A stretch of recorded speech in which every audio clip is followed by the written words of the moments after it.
Setelah hampir 2 dekade dalam pelarian, seorang buronan kasus korupsi akhirnya berhasil diringkus oleh tim Kejaksaan Agung. Ini bukan buronan biasa, tetapi seorang pria yang sudah 19 tahun menghindari jeratan hukum, meski telah merugikan negara miliaran rupiah. Inilah Nader Taher, pria berusia 69 tahun yang namanya sempat tenggelam dalam daftar buronan kasus korupsi di Indonesia. Namun bagi aparat penegak hukum, jejaknya tak pernah benar-benar dilupakan. Kamis malam, 14 Februari 2025, tim intelijen Kejaksaan Agung akhirnya berhasil menangkap Nader di sebuah rumah di kawasan Bandung. Ia ditangkap tanpa perlawanan setelah identitas dan keberadaannya terkonfirmasi. Kasus ini bermula hampir 2 dekade lalu, tepatnya pada tahun 2006. Nader Taher yang saat itu berstatus sebagai pengusaha diduga terlibat dalam kasus kredit macet di Bank Mandiri Riau. Kredit senilai 35,9 miliar yang seharusnya digunakan untuk keperluan bisnis justru disalahgunakan. Akibatnya, negara mengalami kerugian besar dan Bank Mandiri harus menanggung dampak dari perbuatannya.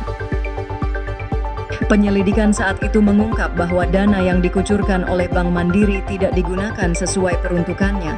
Ketika kasus ini mencuat, Nader yang seharusnya bertanggung jawab memilih untuk melarikan diri, meninggalkan jejak yang sulit ditelusuri.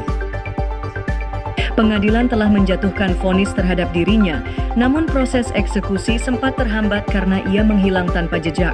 Upaya pencarian terus dilakukan, hingga akhirnya di tahun 2025, pelariannya harus berakhir.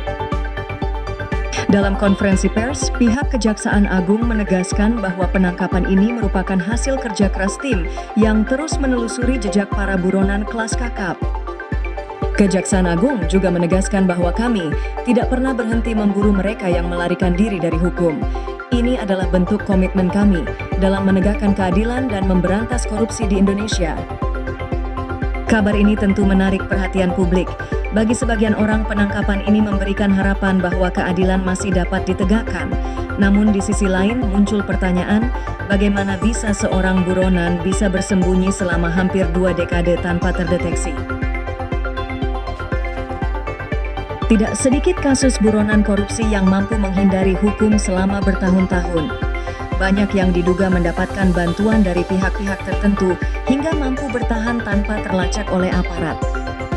Namun penangkapan ini menjadi bukti bahwa keadilan tidak pernah tidur. Cepat atau lambat, pelaku kejahatan akan menghadapi konsekuensi dari perbuatannya. Kami akan terus memantau perkembangan investigasi ini. Jangan lupa untuk like, subscribe, dan nyalakan lonceng notifikasi agar tidak ketinggalan update berita terbaru. Sampai jumpa di berita berikutnya.